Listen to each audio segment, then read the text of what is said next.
But I got so interested that finally मैं सूरत पहुंचा और वहाँ मैंने रफ डायमंड का कोर्स किया जिसके अंदर उसकी ग्रेडिंग और असॉर्टमेंट मैंने सीखी। बिकॉज एवरी डे बेसिस पे आप कम से कम नहीं तो 2-3 हज़ार जेमस्टोन्स तो देखते ही होंगे। The best part about these exams is that your passing percentage has to be 100%।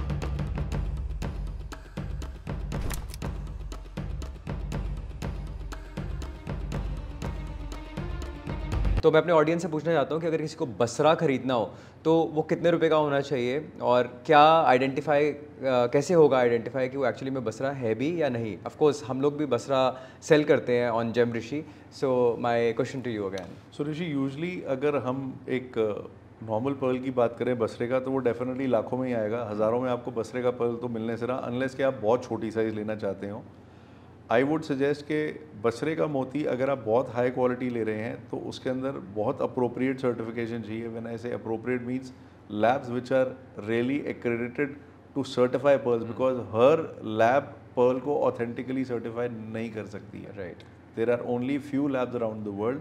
Gublin and Sizzla. There's things like Gublin, there is GRS, there is SSEF, there is GEMA, there is GIA.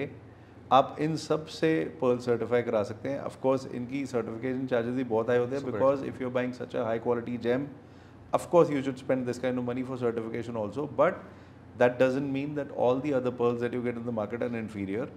Depending on price and quality and your budget, you can always look at it और आप ले सकते हैं। एक real pearl of course एक higher quality Perl है, but इसका मतलब ये नहीं है कि एक लो क्वालिटी पर्ल को आप उससे बहुत इन्फीरियर गिन सकते हैं। It is only the price difference, because at the end they are both pearls. Right right. आप बाजार में सब्जी खरीदने जाते हैं, दो जगह का सेब पड़ा होता है, दोनों के प्राइस में होता है, टेस्ट तो दोनों में सेब का है। तो ये चीज़ समझनी भी जरूरी है that at the end both are pearls. Of course the quality matters and so is the pricing. So अगर मैं ऑर्गेनिक की बात करता हूँ, जैसे आपने अभी बोला organic, may be next podcast में हम लोग डिस्कस करेंगे if you ever record again कि ऑर्गेनिक पर्ल्स होते क्या हैं। बट अगर मैं आज की डेट में बात करता हूँ तो मेजॉरिटी ऑफ द पर्ल्स जो भी हैं वो ग्रोन है, मतलब आप उसको पीपल आर फार्मिंग देम। तो अगर मैं रियल नेचुरली ग्रोन पर्ल बोलता हूँ और फिर एक फार्मिंग पर्ल बोलता हूँ, तो इन दोनों के बीच में डिफरेंस कैसे पता लग सकता है? बिकॉज लैब्स भी मेजॉरिटी आइडेंटिफाई नहीं करती हैं difference. That is exactly what I am saying Rishi, कि दोनों का प्रोसेस सेम है। जो शेल पर्ल्स हैं और जो नेचुरल पर्ल्स हैं, दोनों की ग्रोथ का प्रोसेस सेम है। फ़र्क सिर्फ इतना है कि जिसको आप सीड, जिसको मैंने इरिटेंट बोला, for a natural pearl the process naturally occurs, but for a pearl grown with a bead basically the process is artificially induced. आप चीज़ को समझिए, एक प्रोसेस नेचर में अपने आप हुआ और एक आपने इंड्यूस किया और तब वो प्रोसेस शुरू हुआ। So that is one difference. Very nice, very nice. तो हमारा नेक्स्ट स्टोन है कैट्साई। अब कैट्साई के बारे में एक बारी लास्ट बात cat's eye is again a very interesting stone, क्योंकि कैट्साई को कैट्साई इसीलिए कहा जाता है कि जो उसके अंदर एक लाइट की शीन आती है, जो बैंड बनता है, वो ऑलमोस्ट एक बिल्ली की आंख की तरह है। राइट। एक्चुअली उस बैंड को हमारी जेमोलॉजिकल लैंग्वेज में कहते हैं chatoyant band. It's basically the process is called chatoyancy. It's nothing, it's the reflection of light. जब आप एक स्टोन पर डालते हो तो वो एक लाइन की तरह, because of the fibrous structure of the gemstone, वो उसको रिफ्लेक्ट करती है और एक सिंगल लाइन एक कैट्साई की तरह रिफ्लेक्ट करती है। So cat's eye inherently in navratnas usually is called a cat's eye chrysoberyl. Okay. Chrysoberyl is the real cat's eye that is used for navratans, but because it is more expensive, कनक खेत की सबसे बढ़िया मानी जाती है। कनक खेत कहाँ पे हुआ? कनक खेत की cat's eye वर्ल्ड के अंदर बेस्ट मानी जाती है, बिकॉज यूजली शटोयंसी बैंड जितना पतला रहेगा, जितना स्लीक रहेगा, उतना वो बेटर माना जाएगा। Oh wow. मगर a lot of people use another stone called apatite, जो कि एक सिमुलेंट है क्राइसोबेरल का, जो देखने में उसके जैसा लगता है और वो काफ़ी सस्ता होता है, बिकॉज अगेन जो रैरिटी फैक्टर है वो क्राइसोबेरल का एपेटाइट से ज़्यादा है। तो एपेटाइट भी लोग क्राइसोबेरल की जगह टाइम डाल लेते हैं, बिकॉज दिखने में एक जैसा है। So this is another part of cat's eye के। एंड सिर्फ एपेटाइट और क्राइसोबेरल नहीं, there are certain quartz also, there are certain sapphires also at times, जो आपको शटोयंसी बैंड देते हैं। वाह। So at the look of it, possibly आप 4 स्टोन टेबल पर रखेंगे तो आपको चारों ही कैट्साई दिखेंगे, because it's the phenomena, it's not just the stone. But yes, for navratna it is the cat's eye chrysoberyl. But वही उसका certification is the only way out. Of course chrysoberyl, see the certification, basic certification is done on the basis of optical properties, chemical properties, physical properties, या everything goes into जैसे refractive index अगर आप apatite की देखेंगे या आप क्राइसोबेरिल की देखेंगे या आप क्वार्ट्ज की देखेंगे तो तीनों अलग है। राइट। सो रिफ्रैक्टोमीटर पे जाते ही पता लग जाएगा, आपको पता चल जाएगा कि तीनों में से ये स्टोन कौन सा है। राइट। तो जैसे कि इतने सारे स्टोन्स हैं, मतलब there are so many stones that are present on this earth, but 9 ही क्यों चुने गए हमारे एस्ट्रोलॉजी के अंदर भी? और आप देखोगे ब्यूटीफुल पुरानी ज्वेलरी जो है, जो लाखों हज़ारों सालों से चलती आ रही है, उसके अंदर भी 9 रत्न का यूज़ हुआ है। So why only 9 of these stones? हमारे सोलर सिस्टम में प्लैनेट कितने हैं? 9, ऑफ कोर्स, यस। सो नवग्रह का भी कहा जाता है नवरत्नों को, अगर आपने सुना हो, because this is the astrologers part. As a gemologist I am not the right person to comment on it, but as per my knowledge अगर हम बात करें, नवरत्नों को नवग्रह कहा जाता है। So it is just that के celestial bodies as in the sun, the moon, right, all the and planets. we are on the earth. So कौन से planets, कौन सी celestial bodies आपकी लाइफ, आपकी बॉडी को अफेक्ट करती हैं? So the astrological science possibly can give you a better answer, but as per my knowledge, because of these 9 planets and the celestial bodies around us, which is namely the sun and the moon, sometimes even comets, I would say. That's what I'm saying. I'm not the right person. Possibly एक astrologer आपको ज़्यादा पता we will do one. But as per my knowledge, because of these 9 celestial bodies, they are called the नवग्रहस, और ये नवरत्नास form किए गए थे in history. Oh wow.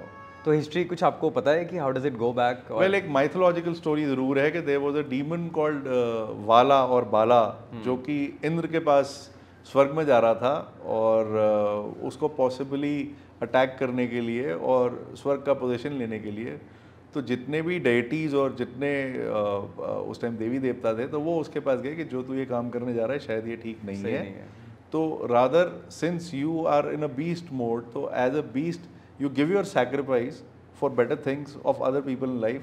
तो कहा जाता है कि वो वाला कन्विंस हो गया और उसने अपनी sacrifice the, and parts of his bodies were converted into James. Like his teeth, his flesh, his blood, his hair, they were all converted into different gems which took forms of Navgraha, but that is mythology. This is what I know of mythology, so that is not my knowledge. This is what I've learned possibly from history or stories around. The true fact still definitely is related to Indian mythology, but that is how Navgrahas came into existence. Wow. So what is, अब मैंने बहुत सारे stones देखे हैं, in fact 2 stones के बारे में आपको बताना चाहता हूँ।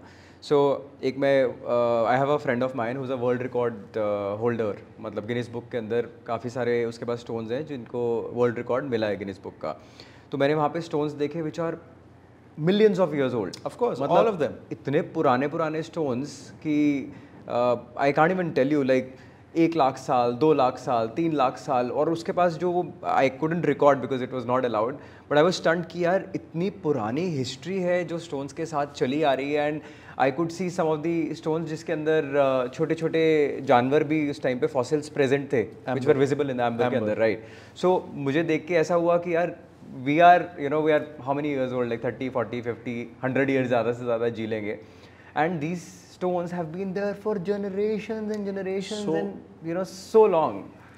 So the formation of gemstones practically came into existence after the formation of earth. ये क्रस्ट और मैंटल के अंदर जो बनते हैं, आज अगर हम एक एवरेज जेमस्टोन की बात करें, ठीक है, जैसे हमने पर्ल फार्मिंग बात किया कि अगर किसी ने ग्रो कर दिया, बट अगर हम बात करें every gemstone initially is a mineral, इनकी केमिकल कॉम्पोजिशन है। सो कोई भी जेमस्टोन अगर हम एक माइन किया हुआ निकालें तो उसकी एवरेज लाइफ कुछ मिलियन ईयर्स पहले की होगी, राइट। आप 1,00,000 2 लाख साल तो भूल ही जाइए, राइट। ये कुछ मिलियन ईयर्स पहले की होगी, because all the minerals eventually, जैसे मैंने आपको बताया था the definition of a gemstone, तो जो रेरिटी फैक्टर है कि मिनरल तो सारे हैं, बट उसमें ये कुछ ही पार्ट है जो जेमस्टोन बन पाए। जैसे कोरंडम अगर एल्यूमिनियम ऑक्साइड है, एल्यूमिनियम ऑक्साइड कई फॉर्म्स में वर्ल्ड में मिलती है, बट जेम क्वालिटी कितनी है? बट क्या कौन से ऐसे फैक्टर्स होते हैं जो वो केमिकल कॉम्पोजिशन कौन सी होती है जिसकी वजह से कोई भी मिनरल्स जो है वो जेमस्टोन्स में कन्वर्ट हो जाते हैं? That is exactly what I am saying कि अर्थ के क्रस्ट के अंदर जब ये चीज़ें फॉर्म हो रही थी, तो due to high pressure and high temperature ये फॉर्मेशन रिजल्ट होती है इन दो specific areas. Absolutely, beautiful, absolutely. तो दूसरा जो स्टोन था मैंने लंदन में देखा, कुछ सालों पहले की बात है, मुझे नहीं पता था कि रूबीज़ जो है वो कश्मीर से भी निकले हैं, but very rare stone. Usually तो पता है कि हाँ सफ़ायर्स ही कश्मीर से निकले हैं, but that Ruby that I saw, it was worthless again. But such a beautiful Ruby. मतलब आप बर्मीज रूबीज़ की हम सब बात करते हैं, बट जो उसका कलर था, ओ माय गॉड, मुझे ऐसा लग रहा था कि मैं बस इसको छोड़े ही ना, I should just hold on to this. I will tell you another story that way कि ये ज़रूरी नहीं है कि जो जेमस्टोन आप देख रहे हैं और वो बताया जा रहा है अनलेस यू टेस्टेड हो। जैसे मैं एक अगर ब्रिटिश रॉयल फैमिली की बात बताऊँ, ब्रिटिश रॉयल फैमिली में एक बहुत फेमस रूबी है जिसे ब्लैक प्रिंस रूबी कहा जाता है, but you will be shocked and surprise to know वो एक्चुअली में रूबी नहीं है, वो स्पिनल है। राइट राइट, क्योंकि वो दिखने में रूबी जैसा है, और जिस ज़माने में वो देखा गया था तो उसको वो इतना बड़ा है कि आपको लगेगा कि यार इतनी बड़ी रूबी, बट वो एक्चुअली में स्पिनल है, but because it is so beautiful, it has such a nice colour and transparency, उस ज़माने में उसको टाइटल दे दिया गया था the black prince ruby, and it is still there in the British crown jewels. तो ऐसा भी होता है Rishi, sometimes people are mistaken for the identity, that is where gemology comes into the picture again and again. Right तो अगर मैं corundum family की बात करता हूँ तो उसके अंदर एक हमारी डिस्कशन भी हुई थी इसके बारे में कि अगर एमरल्ड्स सफ़ायर्स हैं अगर, तो सफ़ायर्स का कलर जो है अगर थोड़ा सा रेड टोन की तरफ चला जाता है तो it will still be a sapphire. मैंने आपको शायद हमारी कभी बात हुई होगी, बट सच्चाई ये है कि ये समझना ज़रूरी है कि जो भी ग्रेडिंग है उसमें उसकी केमिकल कॉम्पोजिशन का बहुत बड़ा पार्ट है। मैंने आपको भी एक वर्ड यूज़ किया था थोड़ी देर पहले जिसे हम कहते हैं transition elements. Right, transition elements basically वो एलिमेंट्स होते हैं जो आपकी किसी भी फिजिकल या केमिकल प्रॉपर्टी के लिए रिस्पॉन्सिबल है, क्योंकि जैसे आपने एल्यूमिनियम ऑक्साइड बोला, पूरा कोरंडम फैमिली एल्यूमिनियम ऑक्साइड है, रूबी एल्यूमिनियम ऑक्साइड है, येलो सफायर एल्यूमिनियम ऑक्साइड है, ब्लू सफायर एल्यूमिनियम ऑक्साइड है। तो तीनों अलग क्यों हैं? बिकॉज इसके अंदर ट्रांजिशन एलिमेंट जैसे रूबी के अंदर यूजली क्रोमियम होता है। So there's a certain amount of chromium which gives the reddishness to the ruby. So in case if that is missing, you will not term it as a ruby but a pink sapphire. Yeah. Because वो उसके exactly bottom mark से आगे है जहाँ पे ये Ruby होनी चाहिए या नहीं होनी चाहिए। So this was a very right question कि अगर मैं पिंक देख रहा हूँ और मैं रेड देख रहा हूँ तो ये दोनों रूबी क्यों नहीं है, एक पिंक सफायर और एक रूबी है। तो उसका रीज़न यही है कि इसके अंदर पॉसिबली उतना क्रोमियम नहीं है जो इसको रूबी बना सके। तो that's why it's a pink sapphire. Okay, so अगर मैं एक सफ़ायर की बात करता हूँ तो एक पिंक सफ़ायर है और वो एक रूबी है, दोनों सेम दिखते हैं, तो why is it called a pink sapphire? Because दोनों तो कोरंडम फैमिली से ही बिलोंग करते हैं। एग्जैक्टली, जैसे मैं आपको बता रहा हूँ कि अगर केमिकल कॉम्पोजिशन में थोड़ा सा भी फर्क है which is according to their transition elements, जो कि रूबी के केस में कलर के लिए क्रोमियम है, तो अगर एक सर्टन थ्रेशोल्ड से ज़्यादा है तो वो रूबी है, अगर उसके पीछे है तो वो सफ़ायर है। My next question to you is कि बेसिकली इतनी सारी लैब्स हैं पूरी दुनिया के अंदर, तो कौन सी ऐसी लैब्स हैं जिसको एज अ कस्टमर मुझे ट्रस्ट करना चाहिए इंडिया में एंड इंटरनेशनली, और क्या डिफ़ाइन करता है लैब्स को? जैसे हम अपने कस्टमर्स को बताते हैं कि गवर्नमेंट बॉडीज़ होती हैं और export promotion council of India है, तो जो इनसे सर्टिफाइड लैब्स होती हैं उनके ऊपर ही ट्रस्ट करना चाहिए। जैसे हम लोग IGI GTL है जयपुर के अंदर, जहाँ से हम मोस्टली स्टोन्स सर्टिफाई कराते हैं other than GIA and IGI। So इस चीज़ के ऊपर if you can put some light, because आप उस सोर्स से आते हैं जो बहुत ही ज़्यादा प्रेस्टिजियस है and people really put you up there, so please if you can help us with that. So Rishi, एक बॉडी है जिसे कहते हैं CIBJO. Basically it's a federation of jewellery, it's a world federation of jewellery around the world. इनकी 3 books आती हैं हर कुछ सालों के बाद। हर कुछ सालों के बाद इसलिए क्योंकि ये अपने एडिशंस को रिवाइज करते हैं with time. They are usually called the blue books. So इनकी ब्लू बुक फॉर मेटल्स, इनकी blue book for organic gemstone mainly pearls, and इनकी ब्लू बुक फॉर जेमस्टोन्स जो है ऑलमोस्ट सारी लेबॉरेटरीज़ के लिए गाइडलाइंस देती हैं। बट गाइडलाइंस का मतलब ये नहीं है कि हर आदमी उनके मुताबिक चले, बट वो ब्लू बुक्स ये कहती हैं कि this is the true facts while certifying a gemstone और while looking at a mineral. ये एक इनिशियल बॉडी है जो ऑलमोस्ट, मैं ये नहीं बोलूँगा सबको गवर्न करती है, बट जिसकी गाइडेंस सबको रहती है। इंटरनेशनली अगर हम बात करें, there are lot of laboratories around the world, जैसे आपने कहा GIA है, IGI है, SSEF है, GRS है, गुबलिन है। एशिया में हमारे AIGS बहुत प्रेस्टिजियस बैंकॉक में लेबॉरेटरी है, Asian institute of geological sciences. अगर हम इंडिया की बात करें, आपने बिल्कुल राइटली कहा कि government affiliated, when I say government affiliated, gem and jewellery export promotion council of India of course is something which is related to the ministry of commerce. Right. So in laboratories के अंदर government का क्योंकि कुछ control ऐसा है कि शायद यहाँ पे ऐसी एक्टिविटीज़ नहीं हो सकती जो कस्टमर के बेनिफिट के लिए नहीं है। मान लीजिए कोई प्राइवेट लैब है, वो हर इनफैक्ट आईजीआई और जीआईए भी लास्ट में लिखते हैं in our opinion. I know. तो वो ओपिनियन जो है कस्टमर बेचारे को तो पता नहीं है कि क्या है। एक जूलर है, वो किसी लेबॉरेटरी को पुश करता है कि नहीं जी मेरे को तो ये ज़्यादा अच्छा लग रहा है, और वो उस जूलर की बात मान लेता है, तो वो कस्टमर के लिए गलत है। बिल्कुल गलत है। तो उस केस में ये laboratories are more reliable because government का एक सर्टन कंट्रोल है। They are affiliated, they have been there, they are accredited. So you are rightly saying on that the government laboratories are better than the private ones when it comes to India for the moment, because अगर आप GIA की बात करिए, ये एक non profit organisation है। Even आप जेमे की बात करिए, जैसे मैंने बोला कि कोर्ट ऑफ आर्म है, but they are run in a manner where they are in the interest of public। हमारे इंडिया में अभी इतनी बड़ी लेबोरेटरीज इस लेवल तक नहीं पहुंची। बट अभी इंडिया की बात करते हैं तो स्पेसिफिकली कौन कौन सी लेबोरेटरीज है आपकी नॉलेज के अंदर जहाँ like you said, GTL Jaipur is good। Indian Diamond Institute है सूरत में, which is again directly affiliated from the Ministry of Commerce। IDI Surat, it's from Ministry of Commerce। Right। इस तरह जैसे हमारी GII है बॉम्बे में, Gemological Institute of India, it's a very old laboratory in Bombay and very prestigious for gemstones in India because they do mine grading also, if you know that, because very few laboratories give you mine grading certificates। Good gemologists, of course, some old gemologists, of course they are there। और दिल्ली के अंदर कौन सी lab है जो अच्छी lab है? दिल्ली में तो जैसे आप GTL का ही पार्ट है दिल्ली के अंदर भी। Right। Then there are lots of other labs which are working privately, but like we said कि गवर्नमेंट एफिलिएटेड लेबॉरेटरीज आपको जहाँ पे भी मिले, they are more reliable. Right. मैं किसी के अगेंस्ट नहीं हूँ, पर एक देखिए आपने सबने देखा होगा कि आजकल बहुत सारे एस्ट्रोलॉजर्स भी जेमस्टोन्स बेच रहे हैं और बहुत सारे जूलर्स भी जेमस्टोन बेच रहे हैं।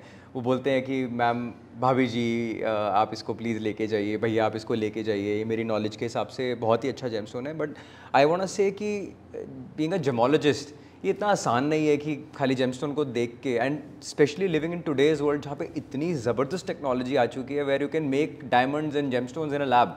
तो बताना किसी के लिए भी एज अ लेमैन और as a gemologist also without the proper equipment, it is impossible कि कोई बता पाए देख के कि वो सही है या गलत है। तो आज की डेट के अंदर आप हमारी ऑडियंस को क्या बताना चाहते हैं कि क्या पर्टिकुलरली उनको स्टेप्स लेने चाहिए towards buying the right kind of stone? Because हमसे जो भी स्टोन लेता है एंड जो भी आज इस वीडियो को देख रहा है, those people are buying stones because कुछ ना कुछ उनकी लाइफ में प्रॉब्लम चल रही है and they want to become better as a person, और कोई सिचुएशन को सॉल्व करना चाह रहे हैं। और उसी पॉइंट के ऊपर अगर कोई नकली स्टोन ले लेता है या फिर you know some bad quality stone या फिर नॉन सर्टिफाइड स्टोन, तो इवेंचुअली उसकी प्रॉब्लम तो सॉल्व होगी नहीं, ऊपर से पैसा और जेब से जाने वाला है। बिल्कुल। So something that you want to tell the audience here कि आपको किन चीज़ों का ख्याल रखना चाहिए? सबसे पहले जैसे आप बोलते हैं कि आप भी सर्टिफाइड स्टोन्स पे ट्रस्ट करते हैं, तो एक सबसे बड़े जो लेमैन के लिए यूज़फुल चीज़ है कि of course emphasize on certification, but then it depend. For example आज अगर मैं अपने सर्कल की बात करूं, एट सर्टन टाइम्स मेरा वर्ड लोगों के लिए काफ़ी होता है कि जो मैं बोल रहा हूँ वो ऑथेंटिक है, because it tarnishes your reputation. Like I said, a gemologist dies, one wrong decision takes down your face. So it is always depending, but even I would suggest कि अगर मैं एक बहुत हाई क्वालिटी स्टोन किसी को भी अगर मैं प्रिस्क्राइब कर रहा हूँ, so I will make sure that it has proper certification, because of course the value of stone, मान लीजिए एक स्टोन ही 2000 रुपये का है जिसकी ऑथेंटिसिटी आपको दिख रही है मतलब as a trained eye, after out of your experience, out of your knowledge, you are very sure that this is the stone and the value is not so high कि मैं सर्टिफिकेशन कॉस्ट इस पर add करूँ। That could be an exception. मैं ये नहीं कह रहा कि उसको कराना ही नहीं चाहिए, but that could be an exception. But if you are taking a good quality stone, you are spending thousands or lakhs on a stone, then a little bit amount can go on the certification simply to authenticate that what you are wearing is the correct thing. Right. That is the only way out for a customer. Right. Because आप बात कर रहे हैं customers की, मैं ये बोलूँगा शायद बहुत सारे ऐसे जूलर्स हैं जो टेक्निकली क्वालिफाइड नहीं पता ही नहीं है, वो अपने वेंडर के ऊपर ही ट्रस्ट करके उससे लेंगे। मैं ये मान के चलता हूँ, मान लीजिए कोई ऐसा वेंडर है जो बेचारा से खुद ही मिस्टेक हो गई, शायद उसने इंटेंशनली नहीं किया, वेंडर्स को भी नहीं पता है, मैं एग्जैक्टली बोल रहा हूँ, बट नहीं, बिकॉज वो ट्रेड करते हैं, उनको इतनी नॉलेज है, इतना एक्सपीरियंस है, तो ऑफकोर्स वो शायद इतनी गलती नहीं कर पाएंगे। बट व्हाट इफ एक वेंडर से अनइंटेंशनली कोई मिस्टेक हो गई और वो मिस्टेक कस्टमर तक पास हो गई, तो वो पूरी चेन टार्निश हो जाएगी। सो ऑथेंटिसिटी इसी बेसिस पे। No, let me tell you, this is another brand, Mandala, that we launched couple of years back. मैंने शायद ये स्टोरी किसी को नहीं बताई है. So the first lot that we bought, हमने जयपुर से लॉट लिया और बहुत सारे स्टोन्स थे हमारे पास जिसको हमने ख़रीदा. आप बिलीव नहीं करेंगे, and I bought from the right sources. उस टाइम के ऊपर मैंने सोचा कि नहीं, ये तो सेमी प्रेशियस स्टोन्स हैं, इनको क्यों सर्टिफाई कराना, एंड मैंने उन पर ट्रस्ट किया, उन वेंडर्स के ऊपर. मेरे पास स्टोन्स आए, हमने ब्रेसलेट्स बनाई, मालाज बनाई और खूब सारा स्टॉक प्रिपेयर करा.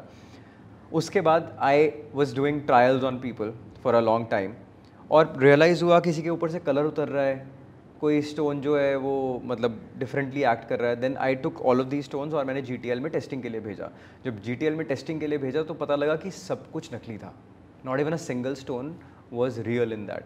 तो अगर सेमी प्रेशियस जो कि सस्ते स्टोन्स हैं उनके ऊपर ये हाल हो रहा है, तो प्रेशियस तो मतलब यू कांट इवन इमेजिन कि इंडस्ट्री में क्या क्या चल रहा है. सो ये बात आपकी राइट है Rishi. There is a possibility of such things happening in the market. तो मैंने जो अभी बोला कि ऑथेंटिकेशन का एक ही तरीका है कि certification is something that you must trust.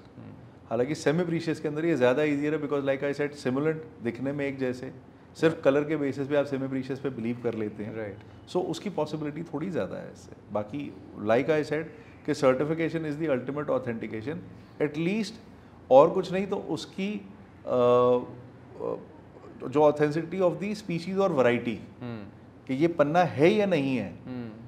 Quality is secondary, but at least आपको ऑथेंटिकेशन तो है कि आपका असली चीज़ है. राइट.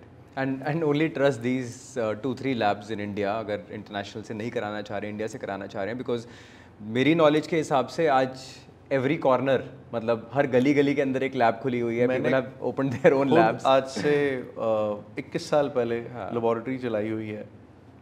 उस टाइम पे भी मैं शायद इसको ओपनली नहीं कह सकता, but there were people who wanted me to do favors, which I never did. No, of course. And you never know that through what source a certification has come. So, good reputed laboratories will never tarnish their image. So, आप उन laboratories की तरफ देखिए और उन्हीं की certification को trust कीजिए. Right. So, अभी कौन सी country ऐसी है जिसके पास most beautiful gemstones की collection as a country? सी अभी रिसेंटली मेडागास्कर एक ऐसी कंट्री है जहाँ पे बहुत सारे डिपॉजिट्स, बहुत सारी चीज़ें निकल रही हैं. Madagascar is full of gemstones, but जहाँ पे इतनी ब्यूटी होगी वहाँ पे आपको पता है वाइल्ड लाइफ भी है और सारे डेंजर्स भी हैं. बट इस तरह देखा जाए तो वर्ल्ड के अलग अलग डिपॉजिट्स, जैसे एक स्टोन आता है टैंजनाइट. तो टैंजनाइट का नाम टैंजनाइट क्यों है ऋषि? क्योंकि वो तंजानिया से आता है. वहाँ पे माइंस हैं. अरूशा एक जगह है वहाँ पे जहाँ पे मेजरली माइंस है और वहाँ से ही वो स्टोन निकलता है. तो ये कहना कि किस कंट्री से आ रहा है, हर कंट्री में कोई ना कोई डिपॉजिट. हमारे ही कंट्री में भी कई जगह कई सारे डिपॉजिट्स हैं, right from quartz to diamond to even rubies हमारे यहाँ भी निकलती हैं. बट ये कहना बड़ा मुश्किल है कि किस कंट्री के अंदर बहुत ज़्यादा डिपॉजिट है. जैसे मैंने आपको मेडागास्कर बोला, कहने को कनाडा के अंदर भी हीरे निकलते हैं. तो हर कंट्री में कहीं ना कहीं कुछ ना कुछ ज़रूर छुपा है, बिकॉज ये पूरी धरती है जिसके हर कोने में कुछ ना कुछ छुपा हुआ है. नो ऑफ कोर्स, पूरी दुनिया में क्या कुछ हो रहा है. आई एम श्योर अभी शायद 50% ऑफ द रिसोर्सेज को हमने एक्सप्लोर किया है. And even though I am against digging into the earth. I agree to you, but मैं वही बोल रहा हूँ, यू आर एब्सोल्युटली राइट. क्योंकि बहुत सारी माइंस एक्सटिंक्ट हो चुकी हैं. एक्सटिंक्ट इसलिए because over a period of time उनकी माइनिंग में से जो वहाँ से था वो निकल चुका है. उसके आगे डिग करना इज डेंजरस एनीवेज. बट ठीक है, mankind has been fascinated by these things, so they will continue from ages ahead also. Not that they will finish because they have been here for centuries. अगर आप किसी भी royal family की बात करो, आप पुराने किसी भी बड़े घर की बात करो, तो they are usually either known by their estates और बाय देयर ज्वेलरीज. राइट. तो ये चीज़ तो आगे तक भी रहने वाली है. No I totally agree to that, because हम लोग काफ़ी टाइम से we been serving to the royals of north. तो कुछ ऐसे स्टोन्स और कुछ ऐसी ज्वेलरी हमें देखने को मिली जो कि हज़ारों साल पुरानी थी, और जो स्टोन्स उसके अंदर लगे हुए हैं वो शायद आज की डेट में देखने को भी नहीं मिलते हैं. Of course it is totally right. Because like I said के टाइम के साथ ये चीज़ें एक्सटिंक्ट होती जा रही हैं. आज जो बहुत ज़्यादा रेयर चीज़ें हैं वो सिर्फ ऑक्शंस में जाती हैं. वो ऑफ द शेल्फ ज्वेलर पे अवेलेबल नहीं है. अगर आप क्रिस्टीज देखिए, सोथबीज देखिए, हर महीने इन चीज़ों की ऑक्शन होती है. And they go into astronomical figures. Right totally. So basically बहुत ब्यूटीफुल जेमस्टोन्स हैं अराउंड द वर्ल्ड. आपके हिसाब से सबसे सुंदर gemstone, maybe 3 most beautiful gemstones according to you that you have personally loved throughout your life? Well if you ask in general कहते हैं beauty lies in the eyes of the beholder, but मैं अपनी बात करूं, मेरे को personally शुरू से फैसिनेशन रही है डायमंड्स की। अगर डायमंड्स की बात करिए तो बिकॉज उसमें इतनी हिस्ट्री है। अगर आप famous diamonds of the world की बात करिए, होप डायमंड स्मिथसोनियन में पड़ा, which is ideally called an unlucky diamond. How many carats is it? It's about 80 carats plus, I think. It's a blue diamond. So my personal favorite is a diamond. Otherwise, क्योंकि अगर हम history की बात करें तो इतने diamond हैं world के अंदर, जैसे होप डायमंड है Smithsonian, it's a blue diamond, it's supposed to be an unlucky one. अगर हम एक डायमंड का नाम है Dresden, which is a green diamond, जो कभी रशियन रॉयल फैमिली के पास था।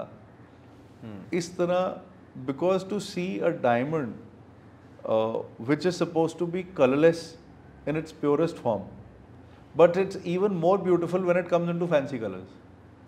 अब एक चीज़ देखिए ना, हीरा स्लोगन भी दिया था डिबेज ने, हीरा है सदा के लिए। तो आप यूजली अगर मार्केट में देखें तो बोलते हैं ये इतना वाइट होना चाहिए, बट मैं जो पहले भी एम्फसाइज किया था कि fancy colours are even more expensive. मैं तो खो जाता हूँ उनको देख के, मतलब I just get lost, I can be there for hours and hours when I see. और आप सबसे बड़ा फैक्टर इसका समझिए, it is the hardest known substance in the world. हीरे से ज़्यादा हार्ड कुछ नहीं है, बट लोगों को ये भी समझाना बहुत ज़रूरी है ऋषि। लोग इस चीज़ को मिस्टेकन कर लेते हैं कि हार्डनेस और टफनेस दो प्रॉपर्टी हैं। हीरा कभी घिस नहीं सकता, मगर हीरा टूट सकता है ऋषि। तो लोगों को ये प्रॉपर्टी का डिफरेंस पता होना बहुत ज़रूरी है हीरे के अंदर, कि आप अपने हीरे को अगर संभाल के रखेंगे वो तो ही ठीक रहेगा। आप घिसेंगे वो नहीं घिसेगा, बट अगर आप उसको ज़ोर से मारेंगे, तोड़ेंगे तो हीरा टूट सकता है। बिकॉज एक प्रॉपर्टी है जिसे क्लीवेज कहते हैं, कि परफेक्टली बीच में से टूट सकता है। क्लीवेज प्रॉपर्टी हीरे की बहुत ज़्यादा स्ट्रांग होती है। तो this is one thing about diamond, कि उसकी इनहेरेंट प्रॉपर्टी है हार्डनेस। इसके अलावा आपने बाकी दो जेमस्टोन्स की बात करी है। अगर मैं बात करूँ एमरल्ड्स की, जैसे मैंने पहले भी मेंशन किया है कि इतनी वाइड वैरायटी है एमरल्ड्स की अराउंड द वर्ल्ड। और अगर आप रॉयल फैमिलीज़ की तरफ देखिए तो अगेन हीरे के बाद पन्ना एक ऐसी चीज़ है, इनफैक्ट गाना भी है, हीरा की तमन्ना है कि पन्ना मुझे मिल जाए। तो of course they go hand in hand to almost any mind.